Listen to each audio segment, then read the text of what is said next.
ये है Motorola Edge 60 Pro। I know इसका वीडियो काफ़ी पहले आ सकता था मेरे थ्रू, बट मैंने टाइम लिया है अपना, ठीक है।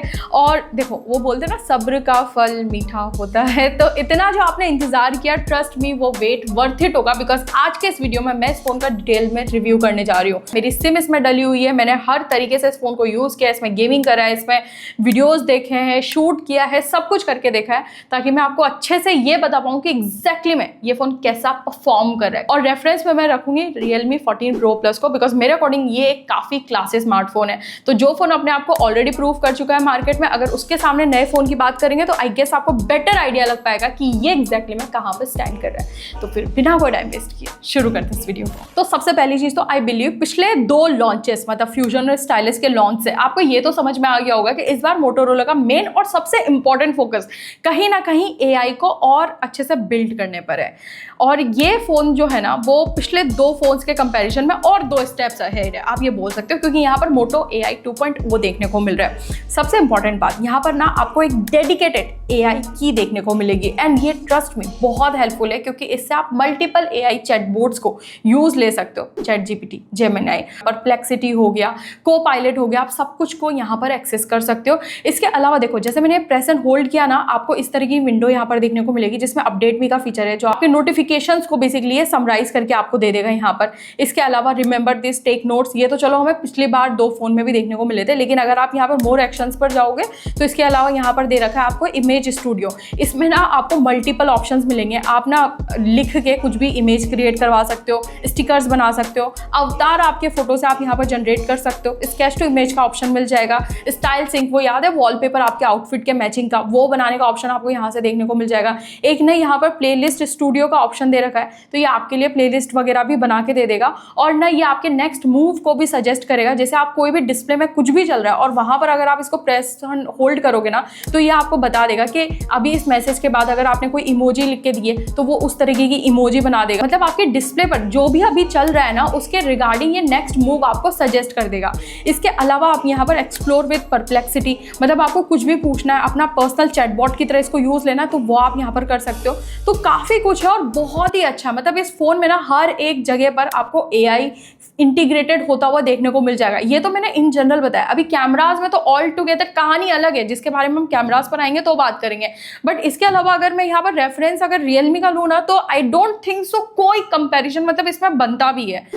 Realme के अलावा अगर मैं कोई और फोन भी ले रही होती ना, तब भी मुझे लगता कि कोई कंपैरिजन बनेगा, क्योंकि अभी फिलहाल चलो मैंने Realme को ले ही लिया है, तो मैं यहाँ पर बता दूँ, यहाँ पर आपको क्या मिलेगा, एक AI स्क्रीन ट्रांसलेशन मिल जाएगा, AI लूप आपको देखने को मिल जाएगा, AI स्क्रीन रिकॉग्निशन टाइप का देखने को मिल जाएगा। तो बहुत ही बेसिक AI फीचर्स है। But apart from that UI भी अगर आप यहाँ पर देखोगे ना, तो मोटोरोला काफ़ी हद तक Realme के कंपेरिजन में तो क्लीन है, ठीक है, और बहुत ही साफ सुथरा सा है। कोई एड्स वगैरह के सजेशंस वगैरह यहाँ पर नहीं आते हैं, तो वो एक बेटर एक्सपीरियंस आपको प्रोवाइड करेगा। कुछ 1-2 एप्लीकेशन हो सकता है आपको मिले, आप उनको ईजिली अनइंस्टॉल कर सकते हो। बट अपार्ट फ्रॉम दैट इधर 3+4 ईयर के OS अपडेट यहाँ पर मोटोरोला ने प्रॉमिस किया, और इधर 2+3 ईयर्स के, तो ये भी आप ध्यान रख लेना यहाँ पर। बट चलो AI UI में भले ही कोई कंपैरिजन ना बनता हो, लेकिन कैमराज में बनता है, फॉर श्योर बनता है। तो कैमरा कंपेयर कर लेते हैं। यहाँ पर मोटोरोला में 50 मेगापिक्सल प्राइमरी दे रखा है, 50 मेगापिक्सल अल्ट्रा वाइड है, 3x टेलीफोटो लेंस दे रखा है 10 मेगापिक्सल का, जिससे आप 50x डिजिटली जूम्ड फोटोज भी कैप्चर कर सकते हो। फ्रंट में है 50 मेगापिक्सल का सेल्फी कैमरा। Realme का तो काफी लोगों को ऑलरेडी पता होगा, क्योंकि आए हुए टाइम हो चुका है। 50 मेगापिक्सल प्राइमरी है, इधर 8 मेगापिक्सल अल्ट्रा वाइड है, 3x पेरिस्कोप लेंस यहाँ पर दे रखा है, जिससे आप 120x तक की डिजिटली जूम्ड फोटोज कैप्चर कर सकते हो। एंड फ्रंट में दे रखा है 32 मेगापिक्सल का सेल्फी कैमरा, ठीक है। अभी मैंने जितने भी फोटोज लिए हैं ना, सबसे पहले लो लाइट से मैं यहाँ पर शुरुआत करूंगी। तो मैंने यहाँ पर एक चीज नोटिस करी है, विदाउट नाइट मोड जब मैंने फोटोज कैप्चर किए वहां पर भी मोटोरोला बेटर था, और विद नाइट मोड भी जब फोटोज कैप्चर किए तब भी मोटोरोला बेटर था। इन टर्म्स ऑफ डिटेल्स वगैरह थोड़ी ज्यादा बेटर देखने को मिल रही थी। मतलब मैं ये नहीं बोल रही Realme बेकार है, लेकिन मोटोरोला में स्लाइटली ज्यादा बेटर फोटोज यहाँ पर नजर आ रहे हैं, जो आप यहाँ पर देख ही सकते हो। इसके अलावा मल्टीफोकल पोर्ट्रेट फोटोज आप दोनों फोन में कैप्चर कर सकते हो। मतलब मोटोरोला में थोड़े ज्यादा ऑप्शंस दे रखे हैं, Realme में थोड़े कम है। बट हाँ, जितने भी फोटोज मैंने यहाँ पर कैप्चर किए ना, देखो इसने मेरे बालों की एजेस वगैरह को तो अच्छा खासा दोनों ने ही डिटेक्ट कर लिया है, लेकिन स्टिल जो बुके इफेक्ट है, जो बैकग्राउंड का बुके है, वहां पर मेरे को लगता है मोटोरोला में ज्यादा बेटर डेप्थ नजर आ रही है, ज्यादा बेटर ये बुके इफेक्ट रख पाता है Realme के कंपैरिजन में। बाकी ऑब्वियसली जितने भी फोटोज मैंने यहाँ पर नॉर्मल में, पोर्ट्रेट में, मल्टीफोकल पोर्ट्रेट में कैप्चर किया, उसमें कलर साइंस में डिफरेंस है। क्या डिफरेंस है? मतलब रियलमी के ऐसे कलर साइंस है जो ये थोड़े से कलर्स को बूस्ट कर देता है, थोड़ा सा फेस को भी ब्यूटीफाई कर देता है। कुछ लोगों को ये फोटोज आई प्लीजिंग लगता है, कुछ लोगों को लगता है थोड़ा ज्यादा कर दिया, हमें तो नेचुरल चाहिए होता है। अगर आपको नेचुरल तरीके की चाहिए होती है फोटोज तो वो आपको मिलेंगी मोटोरोला में, और अगर आप इनको चाहो तो आप इसको गूगल एडिट से एडिट करवा सकते हो, और उसमें थोड़े फिल्टर्स वगैरह आपको लगाने हैं तो वो आप मोटोरोला में भी लगा सकते हो, लेकिन अपनी कंडीशन के अकॉर्डिंग, ठीक है। आपको प्री अप्लाइड ब्यूटीफाइड फोटोज नहीं मिलेंगी, तो वो एक एडेड एडवांटेज होता है कुछ लोगों के लिए। वाइड एंगल की फोटोज कैप्चर करोगे तो वहां पर मुझे मोटोरोला की फोटोज थोड़ी सी ज्यादा बेटर नजर आई है। और एक और एडवांटेज क्या है ना कि इससे आप मैक्रो फोटोज भी कैप्चर कर सकते हो, जो आपको रियलमी में ऑप्शन ही नहीं मिलेगा। बट रियलमी में क्या बेटर है कि इधर आप 120x में जूम्ड फोटोज कैप्चर कर सकते हो, मोटोरोला में आपको ये ऑप्शन 50x तक का ही देखने को मिलेगा। बट सच्ची बताना कितने लोग रेगुलर बेसिस पर इनको यूज भी करते हैं, ठीक है। तो प्रैक्टिकली आपको क्या नजर आ रहा है आप उसको ध्यान देना यहाँ पर। बाकी अगर आप सेल्फीज कैप्चर करोगे, टू बी वेरी ऑनेस्ट, जब तक मोटोरोला नहीं लॉन्च हुआ था, अगर आप मुझसे पूछते ना सेल्फीज के लिए बेस्ट फोन कौन सा परचेस करो, तो आई गेस मैं रियलमी को बोल रही होती। लेकिन मोटोरोला के लॉन्च होने के बाद रियलमी में जो थोड़े बहुत फ्लॉज थे ना इसके कैमराज में, जैसे कि ये चेहरे को कभी कभार बहुत ब्यूटीफाई कर देता है, वो सारी कमियां ना कहीं मोटोरोला ने पूरी कर दी है, और इसकी सेल्फीज अभी मुझे ज्यादा बेटर लग रही है। अगर मैं नंबर 1 पर मोटोरोला को रखूंगी तो रियलमी को मैं नंबर 2 पर रखना चाहूंगी। बात बेसिकली इतनी। और अच्छा खासा ना वाइड फ्रेम रख लेता है सेल्फीज में, मुझे ये पर्टिकुलर चीज काफी पसंद आती है। बाकी ना काफी सारे एआई फीचर्स जो मैंने आपको पहले भी बोला था, जैसे कि AI image enhancement, AI video enhancement, AI snapshot का ऑप्शन मिल जाएगा, मतलब कोई भी चीज मोशन में आप उसका भी स्टेबल फोटो कैप्चर कर सकते हो। एआई ग्रुप शॉट आपको यहाँ पर ऑप्शन देखने को मिल जाएगा। बाकी अगर आप वीडियोस बनाते हो तो मोटोरोला में आप फ्रंट से, रियर से, वाइड से, हर जगह से 4K में शूट कर सकते हो। रियलमी में आपको वाइड एंगल में 4K में शूट करने का ऑप्शन नहीं मिलेगा, लेकिन रियलमी में एक क्या अच्छी चीज है कि इसमें आप बुके में भी वीडियोस रिकॉर्ड कर सकते हो 1080p में। तो काफी लोगों को ये ऑप्शन पसंद आता है, इसलिए बता रही हूँ ये ऑप्शन आपको रियलमी में मिलेगा, मोटोरोला में नहीं दिया हुआ है। बाकी मैंने कुछ यहाँ पर वीडियोस बनाया है, आप यहाँ पर क्वालिटी देखो, और ये आपका टास्क है, आप मुझे बताओ कि आपको कौन सा ज्यादा बेटर लग रहा है यहाँ पर वीडियो, ठीक है। बाकी ओवरऑल देखो मैं ये बोलूंगी कि यहाँ पर ना ओवरऑल मोटोरोला के कैमरास अच्छे हैं, काफी सॉलिड यहाँ पर काम हुआ है। But apart from all this, अगर मोटोरोला की परफॉर्मेंस के बारे में बात की जाए तो यहाँ पर MediaTek Dimensity 8350 एक्सट्रीम चिपसेट दिया हुआ है, LPDDR5X रैम है, UFS 4.0 स्टोरेज है। पिछली बार के कंपैरिजन में एक ह्यूज अपग्रेड है इस फोन की परफॉर्मेंस में। अभी आप पूछो कि रियलमी से कंपेयर करो, I don't think so comparison बनता है। लेकिन यहाँ पर Qualcomm Snapdragon 7S Gen 3 chipset दे रखा है।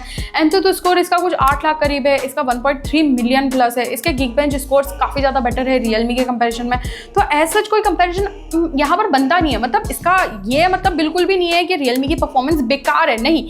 डेली के टास्क, कैजुअल गेमिंग, ठीक है, सोशल मीडियाज वगैरह चला रहे हो, ये सब कुछ ये फोन स्मूथली परफॉर्म कर लेगा, ठीक है, इसमें कोई बुराई वाली बात नहीं है।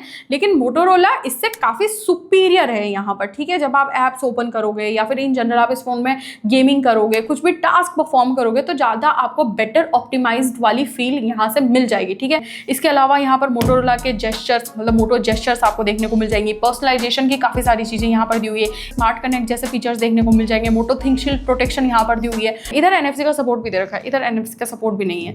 तो काफ़ी सारी चीज़ें आई गेस मैंने बता ही दी है। बट हाँ, ओवरऑल अगर आप एक्सपीरियंस की बात करो, परफॉर्मेंस की बात करो, AI की बात करो, UI की बात करो, वहाँ पर मोटोरोला फार बेटर है रियलमी के कंपैरिजन में। I mean to be very honest, comparison बनता भी नहीं है। खैर, इन सब के अलावा दोनों फोन के डिस्प्ले एंड स्पीकर्स के बारे में अगर यहाँ पर बात करें तो दोनों फोन में ना अच्छी चीज़ तो ये है कि क्वाड कर्व डिस्प्ले आपको देखने को मिल जाएगी। मोटोरोला कॉम्पैक्ट डिवाइस है तो इसकी डिस्प्ले भी कॉम्पैक्ट है, और रियलमी की काफ़ी बड़ी साइज की डिस्प्ले, तो ये टोटली आपकी प्रायोरिटी पे डिपेंड करता है। मैंने आउटडोर्स में डिस्प्ले को यूज़ किया, टू बी वेरी ऑनेस्ट दोनों ही मुझे अच्छे खासे तरीके से यहाँ पर ब्राइट नजर आया, मुझे उसमें कोई दिक्कत नजर नहीं आती है। जब यूट्यूब वगैरह में भी कंटेंट कंज्यूम करते हैं तो दोनों के कलर्स अच्छे नजर आते हैं, डिफरेंट है लेकिन अच्छे हैं, ठीक है।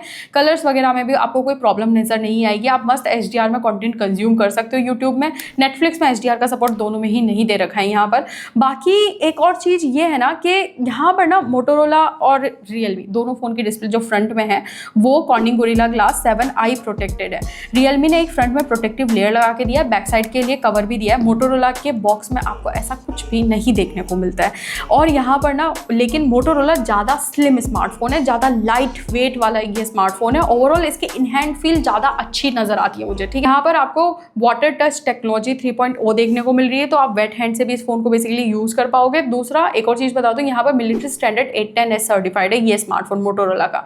दोनों फोन में आपको 46869 की रेटिंग यहाँ पर देखने को मिल जाएगी। इधर बैक साइड प्लास्टिक है, इधर बैक साइड में वीगन लेदर दे रखा है, बाकी फ्रेमिंग आपको दोनों में ही प्लास्टिक देखने को मिलेगी। स्पीकर्स में आपको मेजर फर्क यहाँ पर देखने को मिलेगा। मोटोरोला में आपको डॉल्बी एटमॉस स्टीरियो स्पीकर्स दे रखे हैं, रियलमी में भी डुअल स्टीरियो स्पीकर्स है। स्पीकर्स की क्वालिटी रियलमी की भी अच्छी है, बट क्योंकि मोटोरोला में डॉल्बी के साथ ट्यूनिंग होके मिली हमें, तो इस वजह से ज़्यादा रिच और ज़्यादा सूदिंग साउंड एक्सपीरियंस आपको यहाँ पर देखने को मिलेगा। तो ये एक्चुअल में एक डिफरेंस क्रिएट कर देता है। बाकी डिस्प्ले बिल्ड क्वालिटी वगैरह तो देखो टोटली आपके ऊपर डिपेंड करती है, ठीक है। बट खैर, इसके अलावा मैं बैटरी के बारे में बात कर रही थी, और वहाँ पर मैंने आपको बोला था ना कि इधर प्लास्टिक की फ्रेमिंग दे रखी है। वो क्यों जस्टिफाइड है? क्योंकि पिछली बार ना देखो 4500 mAh की बैटरी थी मोटोरोला Edge 50 Pro में, इधर 6000 mAh की बैटरी है। बहुत बड़ा अपग्रेड यहाँ पर किया गया है, ठीक है। इतनी बड़ी बैटरी दे दी है, इतना स्लिम इस फोन को रखा है, और फिर भी इसका वेट बहुत कम है। तो ठीक है, मतलब अगर फ्रेमिंग अगर मेटल की लगाते तो मेरे अकॉर्डिंग थोड़ा वेट बढ़ सकता था, तो शायद उसको मेंटेन करने के लिए कुछ ऐसा किया गया है। बट स्टिल इस फोन में भी 6000 mAh की बैटरी है। इधर 80 वाट का चार्जर बॉक्स के अंदर मिलता है, इधर 90 वाट का चार्जर मिलता है। अराउंड 45-50 मिनट्स में ये फोन फुल चार्ज हो जाता है। और इधर मुझे कुछ 7-7 घंटे का SOT मिला है, और इधर 27% बैटरी अभी भी बाकी है, और उसके बावजूद भी मुझे 6 घंटे के ऊपर का SOT मिल चुका है। जब तक इसमें बैटरी और 5-10% जाएगी, आई गेस ये भी आराम से 7-7.5 घंटे का SOT यहाँ पर निकाल देगा। तो ओवरऑल दोनों का बैटरी बैकअप जो है वो सॉलिड देखने को मिलने वाला है।